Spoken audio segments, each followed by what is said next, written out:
Hello, Eddie.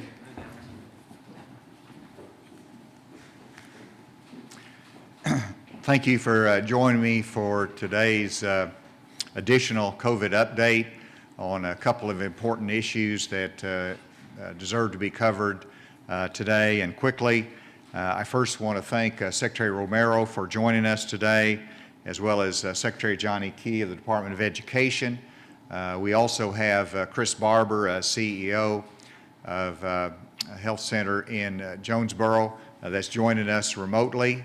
And thank you, Chris, for joining us today, who's also a member of our task force. And let me first remark that I was sad to learn of the death of Sergeant Buck Dancy yesterday, who is the first officer to die in the line of duty as a result of COVID-19 and the apprehension and processing of a suspect. I talked to Chief Ralston. I talked to Buck's daughter as well shortly ago, and expressed the condolences of the state of Arkansas and appreciation for Buck's service. Everybody speaks so highly of him in terms of his demeanor, his encouragement, of his faith, the fact that he was an officer since 1985. And as a result of that, I have signed a proclamation recognizing Sergeant Dancy as dying in the line of duty, and that the flag will be lowered for, as of today, pursuant to proclamation until the time of his memorial service. And so please accept our condolences, appreciation, and gratefulness for his service. And now let me go to the next graph, which is really the purpose of us gathering today, which is to announce the new quarantine guidelines that have been broadly discussed as a result of CDC changing their policies and recommendations on quarantine guidelines. So the Department of Health has been working to implement this in Arkansas and to make it fit for our state. And I wanted to go through this with you. And so we'll be substantially adopting the CDC recommendations in terms of quarantine. And there's three reasons for this shortened quarantine time, and that is that the data shows that after the initial 7 days, there's a much lower percent chance, a very small percent chance of becoming positive. Secondly, of the difficulties that this puts on individuals and families and communities and teachers and everyone else because of the length of that quarantine. And the third reason the CDC cited was that it is their hope that this will encourage compliance, that more people will be acceptance of the quarantine requirements, will be willing to identify those that might have been exposed because it is a shortened time frame. And so I appreciate the Department of Health working quickly on this. And so as they point out, that the safest will be a full 14 days of quarantine, and but you can be released from quarantine after 10 days with no testing. But if you get a test, it can be released from after 7 days of quarantine. And so the test could be done on day 5. It has to be done within 48 hours, so that if you're negative, it could be released on day 7 from the quarantine. The Department of Health will be releasing guidelines on their website, and Dr. Romero will have more to say about this, but there will be some fine-tuning in reference to our long-term care facilities, our congregate facilities, because of their unique environment, and they will have a different testing regime to be able to come out of the quarantine, and we wanted to draw attention to that distinction. So that would be our long-term care facilities as well as in the prison environment that will be distinguished from the standard rules that will be applied. I want to also announce, and we'll see the reason for this as we have the continued growth in cases in Arkansas, but that I've requested from the FEMA, Federal Emergency Management Administration, that we be allocated 10 hospital beds in the Veterans Administration Hospital here in Little Rock that would include 5 ICU beds as well as 5 medical surgical beds so that we can have an expanded capacity here in Arkansas, and this will be particularly helpful as we bring TraumaCon online that will help us to allocate the COVID patients among a broader range of facilities that can offer the bed space that's needed. This will be at a cost of $1.9 million for 30 days. The state's share of this will be right at about $500,000. I've approved this. That request is going through. It has not been approved yet, but we hope that it will be approved within the next 24 hours. And I want to thank the VA hospital for their willingness to be helpful as well, and for their capacity that they can put into the state system. Let me go to our case report, and we'll cover this in a briefer fashion than normal, but we do want to give due attention to the fact that our total case increase in the last 24 hours has been 2,789, which is the largest increase in new cases since the pandemic began. Of those, of course, that's a combination of our confirmed cases of 2,017 new cases and new probable cases of 772. Our testing has been stronger. The PCR tests are coming back in, and so we've had 13,000 round numbers of PCR tests, and our antigen tests have picked up as well with 2,945 antigen tests in the last 24 hours. Our hospitalizations has decreased 16, and that is helpful news, but we also know with the increase in cases that could be a temporary reprieve, and we want to be prepared if the hospitalizations go up again. In terms of our deaths, very sadly, we have 33 additional deaths in the last 24 hours that have been reported. Remarkably, during the last 24 hours and the new cases, if you look at the counties, for the first time, we have 3 counties, Washington County, Benton County, and Pulaski County, all with over 200 new cases. We have, in terms of the counties with additional cases, usually I report those that have 20 cases or more in a county, and that is generally in the range of maybe 10 counties that have 20 cases or more. We now have 32 counties that have over 20 new cases in the last 24 hours. This is a message to everyone that wherever you are in the state of Arkansas, that there are increased number of COVID cases, increased level of spread, and you have to protect yourself, you have to wear your mask, and keep the social distance. And if you can avoid a social gathering over 10, that's something that you should do. That would be helpful, unless they have all the precautions in place and wearing a mask and have the meet the guidelines of the Department of Health. With that, let me ask Dr. Romero to make his comments, and then Secretary Key to comment this impact on education, and then I'll come back to recognize Chris Barber.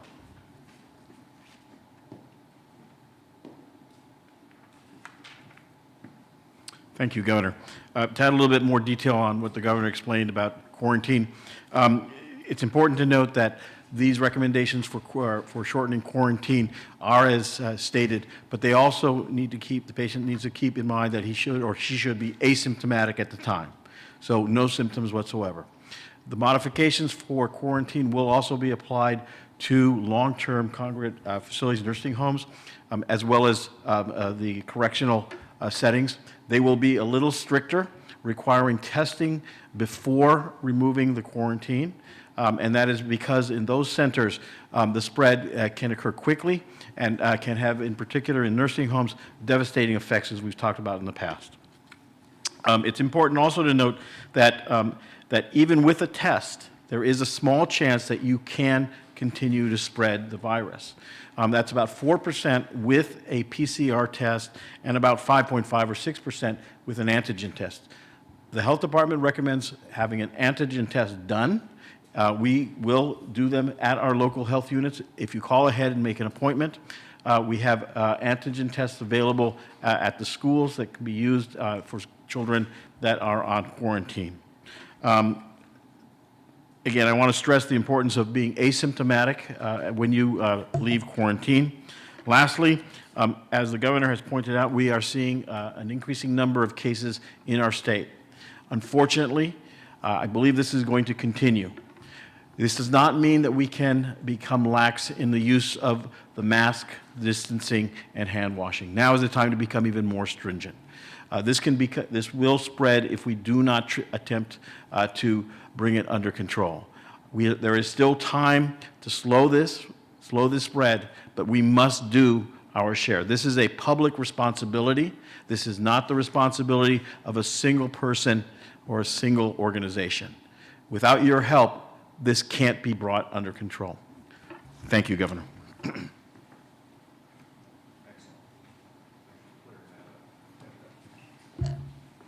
Thank you, Governor. Thank you, Dr. Romero. The news about the modifications to the quarantine guidance now is very welcome news for our schools around the state. When you look at our data and the reasons that schools have had to pivot to virtual learning, it has primarily been because of the number of quarantined individuals, whether they be staff, faculty, or students. It's because of the numbers of quarantines and then the lack of sufficient substitutes. So this shortened time span will be very beneficial to our schools. It will help them establish shorter times that they will have to pivot, and every day that we can salvage and save for on-site learning for our students is going to be a better day of education for them. It's also, I think it's very good to warn ourselves, though, and be cautious that this does not give us a reason to get lax in our following the guidance in the schools. We still need to follow the social distancing. We still need to follow the hand washing and the mask wearing in the schools. These things working together will help us continue to have a successful school year. Thank you, Governor.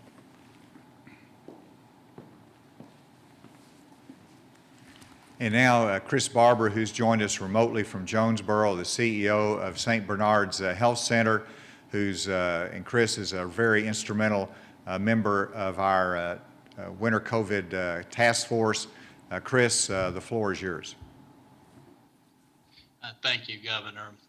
You know, the updated guidance we just heard from the CDC is certainly some welcome news. Anytime we can reduce the length of quarantine and provide some flexibility for individuals, for families, for schools, for employers, that's a positive step. You know, we've all been burdened with quarantine at some level throughout the pandemic. So with this recent announcement, we're pleased to see that individuals will be able to get back to their daily lives, their daily routines and responsibilities sooner in this process. This will also allow us, hopefully, to see better compliance and hopefully better contact tracing to reduce the spread. Now, on a broader note, in the healthcare field, we're encouraged by some of the recent developments. You've heard some of the new outpatient therapeutics that we can do, such as monoclonal antibodies that can be administered for those at-risk patients in a different setting and hopefully prevent acute or hospitalized patients. This is good news for us. On top of that, you've been reading quite a bit about the upcoming announcement about vaccines. In the very near future, we'll have that in the state and we'll be rolling that out throughout the upcoming months ahead. So those are positive steps.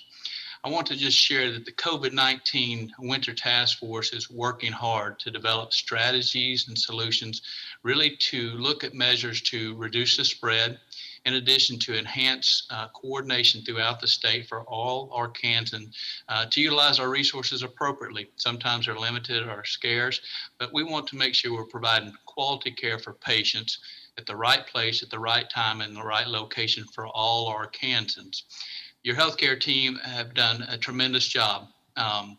But I will say at this point, I would be remiss if I didn't clearly articulate that what's upon us for the next 2 or 3 months is very challenging.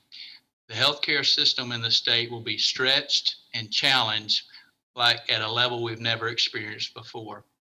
We're up for the task, but it's going to take all of us. And as you heard earlier, it's going to take everyone pulling in the same direction. We're going to encourage the basic building blocks because we know they work. You heard everyone talk about wearing your mask, appropriately wearing your mask, washing your hands, social distancing, avoiding gatherings or large crowds. We certainly want individuals to be mindful when they're in an indoor venue of your circumstances. We want to promote safe and creative ways to celebrate the holidays, Christmas and New Year's with your family members and friends. But I will say the next 2 or 3 months are going to be critical as we navigate this water. We need to really double down our efforts and work together. There is light at the end of the tunnel, but it's critical over the next couple of months to really preserve our resources as we enter this time period. So with that, we want to thank you in advance for your assistance. And Governor, I'll pass it back to you. Thank you, Chris, and there might be some questions, so stay tuned. With that, we're happy to turn the floor open for questions. Leslie. I have a couple. For Secretary Key, a parent contacted us and said, in the Little Rock School District, and said they had an active shooter drill, which required everybody to kind of gather together in a corner, and they were concerned about that. I asked the Little Rock School District, and they said, well, that's a state law.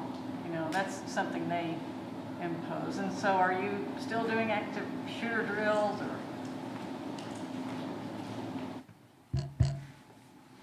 There are a number of drills that we have waived the requirements on. I'd have to get more specific information about which ones. Obviously, because of the change in circumstances this year, we had issued guidance earlier this year about modifying some of those types of safety drills, tornado drills, fire drills, active shooter drills. So I can't speak specifically about this one you've raised, but well, they should do it with modifications. They should, taking into account all the safety precautions that we have, the time factors, and if they cannot be done safely, then they should contact us to let us know or ask us for additional guidance. Governor, I wondered if you had a response to the opinion column today that the retired chief medical officer for Arkansas, he had a column in the Arkansas Democrat-Gazette in which he said state and federal leaders need to ask people to sacrifice and close down bars and restaurants and like that. Did you read that column? I've not read that column that you're referencing. Certainly, it is a time for all of us to pull together. We've been urging that. We'll continue to urge that. And it is a time, as Chris Barber has said, as Dr. Romero has said, for everyone to do what is necessary. We try to set the right example. We have Terry Paul is here, who is our enforcement leader there at the Department of Health on our guidelines. We had a discussion today as to how we can do more to assure compliance, and so we'll continue to do that. So it's both a balance of everybody taking responsibility, but also we want to make sure that we do all we can to assure that compliance. So he would like you to stop and close bars and restaurants and non-essential businesses. That's not something you're interested in. I think I've answered that question. Yes, Alex? You said that shortening these quarantines might help with compliance. Has compliance been an issue with the 14-day quarantine? What I meant by that, of course, and this is a CDC reference, that whenever you do the contact tracing, somebody who is positive might be hesitant to identify someone else because it's going to mean 14 days of quarantine. And so there's that hesitancy, and then you have others that say, I don't want to impose that on myself. I don't want to report that because of how long that quarantine is. And so the hope would be that whenever we take these steps, that it will increase compliance and understand the critical importance of those first 7 to 10 days particularly. Dr. Romero, did you have anything else to add on that? That's exactly right. Okay. On the VA hospital beds, the $1.9 million, where's that coming from? So 75% of that will be the federal cost share. It's as a result of our emergency that we need this to have happened, and so 25% will be the state cost share. And so we're very grateful for those federal resources that we can call upon. Does that need to go through the legislature? No, this is something that's already been approved by the legislature. It's part of the normal emergency response capability that we have. And so that is in the same capacity that we would respond to a tornado through emergency management. We're responding to this pandemic by utilizing previously budgeted resources for this purpose.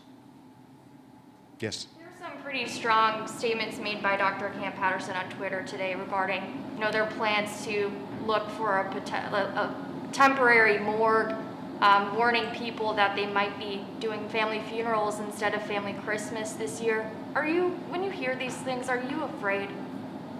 Am I afraid? No, I'm not afraid, but I'm focused. And I'm focused on the issues ahead as to what we need to do to get ready for what everybody expects to be a very difficult December.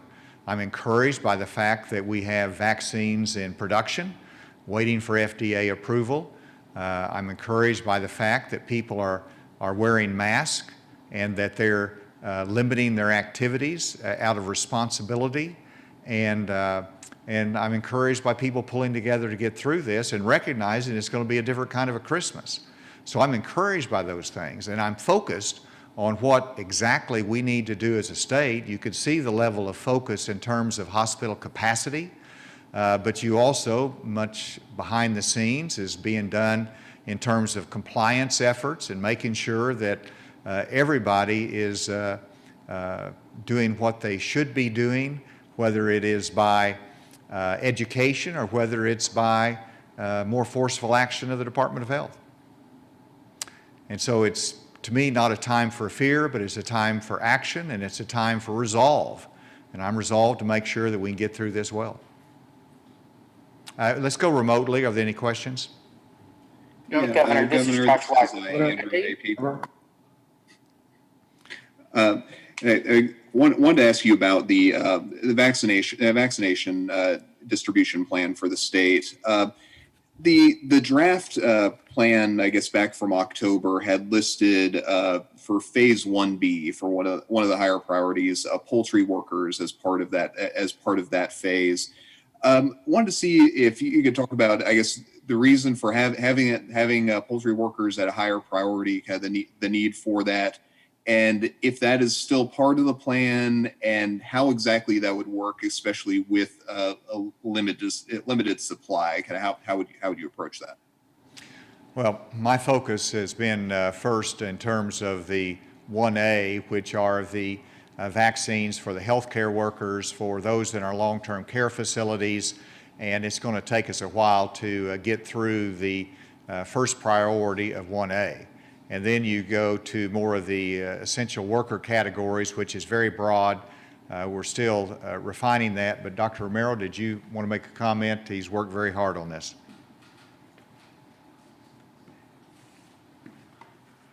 So the prioritization for phase 1B is currently underway and under discussion by the ACIP. I chair that committee by the CDC.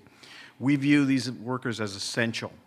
We know that these workers have been the brunt of large outbreaks, not only in our state, but also in other states. We have a moral and ethical imperative to care for all populations within our country. It is one of the pillars of action within the CDC to address this disparity that has occurred in the past. So we will use vaccine that is available to us and appropriately distribute it to high-risk groups within the 1B area. I will work with the governor to make sure that we get that vaccine into those populations that need it. Thank you. Next question. Hey, Governor, this is Josh White with KERT. One of the comments that you made was that now is the time for action.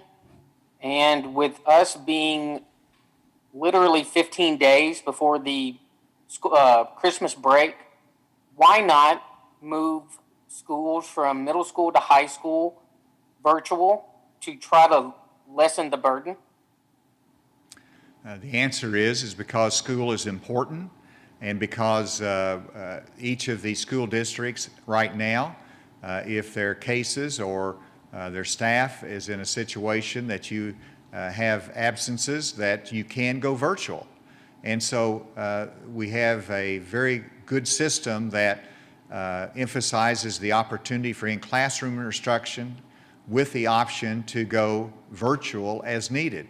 That pivoting, that ability to be flexible has served our school districts very well, and we want to be able to continue to serve the students because that's the safest environment for them to be in the school, to have the protections that are there and the instruction that is so necessary.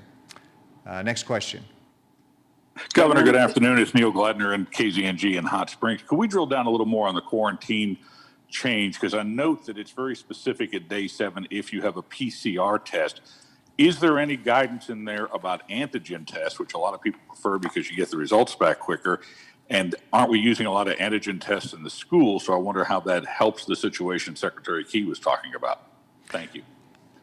Yes, and that we had a conversation on that, and while that does reference a PCR test, the test will be workable if it's an antigen test, because that's what is so available, can be available in the schools. That's available, as Dr. Romero said, in our health departments. And so thank you for catching that, Neil. And the release from quarantine is applicable if it is a PCR test or an antigen test. Dr. Romero did make the point that people need to be aware that they should not have any symptoms. They have to comply with all the guidelines and take the appropriate precautions, but an antigen test will be sufficient. Governor, this is David Ramsey with the Arkansas Nonprofit News Network. Regarding the VA beds, can you speak to kind of how the arrangement came together? I know you put in the request to FEMA, but was there kind of upfront negotiation with the VA? Were there requests along these lines from hospitals? Can you kind of speak to how you came up with the number 10? And could you also speak to just kind of what is prompting this request? Is this a sign that capacity is showing some strain, or what prompted it now? Good question, and the answer is it's really preparing for what could be challenges in the next 3 weeks. And so while I'm confident that our hospitals can meet the need of today with stress, not easy, but they've been flexible to accomplish it.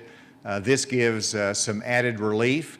And as Chris Barber indicated, we're looking at other ways to relieve pressure, whether it's through therapeutics that are in the non-hospital setting, or whether it is making sure that we can move non-COVID patients out quickly, and we continue to work on the right waivers so that those can be moved quickly as needed without delay. And let me invite Chris Barber. Did you want to add anything to this in terms of where we are right now in our hospital capacity and where this could be a cushion for the future? Chris?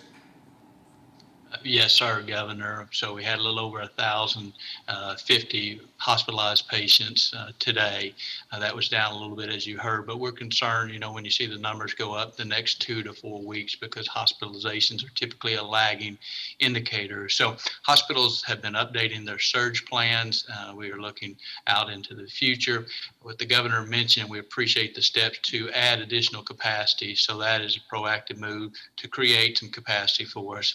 As you all heard, hospital administrators have been working hard over the last several months in planning, one, to build up the PPE with support from the governor and the legislature, with ventilators, beds, et cetera.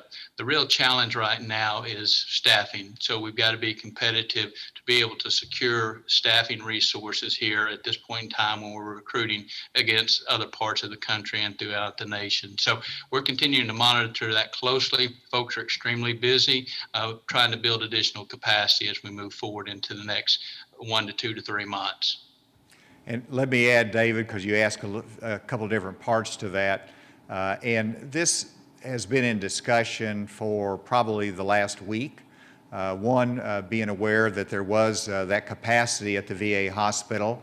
Secondly, checking with our winter COVID task force and the hospital administrators there in terms of the need. And they recommended now's the time, let's pursue that. And then working with Director A.J. Gary. So it's a process to get there, but it's really forward-looking into the future. And I'm glad Chris Barber made the point about the staffing and the needs of the hospital. That's one of the reasons I applaud the General Assembly and their support for the funding out of the CARES Act for our hospitals. And our steering committee approved $50 million, $30 million, I believe it is, for the hospitals and $20 million for long-term care facilities to help them to meet these pressing needs. Next question. Governor, Mike McNeil at MagnoliaReporter.com. In March, when comparatively speaking, there were few COVID cases, the state decided that it was important to issue bonuses to healthcare workers because, as you said, we are going to need these people. Now that we've reached a tipping point in the pandemic when it would seem we really need these people, will you propose a new round of bonuses? Not at this time, simply because our CARES Act funding has run out. If Congress allocates additional funding, that could be looked at. But as you recall, it's not just a matter of hospital workers that are on the front line, but our emergency medical technicians. We provided relief for them. You have those that are on the front line in our long-term care facilities. So there's a lot of people that are on the front line, and once you start with one, there has to be multiple. Clearly, our medical personnel has additional needs because of the competitiveness and their salaries and the demand for them across the country. And so hopefully the money that's being allocated to the hospitals will be of some relief, and they could use it as they see fit to make sure they have adequate staffing in their hospitals. As to the future, it's always on the table. It all depends upon what the resources are that would be available. Next question. Hey, Governor, this is Josh with KEIT. Something that Chris Barber brought up, and I know that you did as well, is that you guys are being very proactive with creating spaces for patients and everything. But there seems to be a little bit of a lack of trying to restrict the numbers coming in. It's good to be proactive, but if we're not cracking down on the increasing numbers, you can only be proactive to a certain extent. How do you balance those two? Because few people are commenting that we are not balancing it well here in Arkansas. Well, we are working on the cases that would generate cases coming in on the front to the hospital. So that is a matter of constant work and effort. We've had meetings on this. We've had action items on this today, and we will continue to do that. And so we're very mindful of the pressure on our hospitals, and that whenever you have 2,789 new cases, that ultimately some of those are going to be hospitalized. So we understand that pressure. And so every day we enlist the support of our Kansans. We increase our compliance efforts, and we review where our cases are that perhaps we can make a difference that can reduce those. So we're not neglecting that. That's an action item every day, and it will continue to be. Last question here at the table. If there was a new federal relief bill, like another CARES Act, would that change your thinking about placing additional restrictions on businesses if there was that support available? And how is our response being affected by the lack of federal funding at this point? All right. So the most important question is, where are the cases coming from? And would anybody at this table advocate to close down a restaurant if cases are not coming from that restaurant? Or they're not coming from a particular activity, or a gym? Do you want to close down a gym and an investment if there's not any cases that come from there and they're in full compliance with all of our public health guidelines? That's the first question. And I asked that question of our health department officials, and the vast majority of cases are coming from social gatherings that we can identify. And we can't regulate the home, we can't regulate the church, and we've talked about those environments. And so we have to make good judgments there. We are looking at what more we can do to reduce indoor gatherings of people in larger crowds than 10. So we are looking at what we need to do, and it's not, for example, right now, if you want to have an indoor gathering greater than 100 people, you have to have approval from the Department of Health and submit a plan. And so one of the things that we're looking at, and I'm giving everybody a heads up on this, that we may be announcing that requirement's going to be reduced down, so that if you're going to have a gathering of 20 people indoors in a social environment or in an event atmosphere, then you have to get a plan approved by the Department of Health. And so we're looking at that, and that's a heads up, so that, and already people are reducing the request of indoor events. Why are they doing that? Because they know they're at risk because of our encouragement to reduce those. And so those that are even requesting a plan to be submitted to the Department of Health, those numbers are going down, but we want that oversight. We want Terry Paul's team to be out there to a greater extent. We've talked about that. We hope to have some announcements in regard to that next week. So nothing definitive there, but that's an example of we want to look at where cases are coming from and what we can do about it. Many of the areas are out of reach for us, but the areas that we can impact, we want to. Now the question was, does it make a difference whether there's funding that comes from the federal government? Sure, it's a factor, but the first question is, are there cases coming out of a particular activity? If there's cases coming out of a particular activity, then you can make a decision to put more restrictions on, and then you're putting people out of work, you're putting businesses out of work, and obviously whenever you can have a relief package for that, that would be helpful, but we're not there yet. If you do reduce that number of people gathering, wouldn't that also reduce the number of people in restaurants just because? No, because in restaurants there's a 2/3 capacity, and there's a restriction of 10, a limit of 10 at one table. And so it doesn't impact that if you reduce other gatherings in a similar fashion. Now it does have an impact, and we already have our rules for the school athletic facilities, indoors. Those are covered following the guidelines, but there's still some activities that are going on. We've got a list of probably 100 that have applied for approval of plans. Well, that's going to get tighter, and that's going to have more scrutiny, and we're going to have more inspection of those in the future, and as well as looking at reducing the requirement for submitting a plan. But that does not impact the restaurants that you mentioned. Thank you all very much.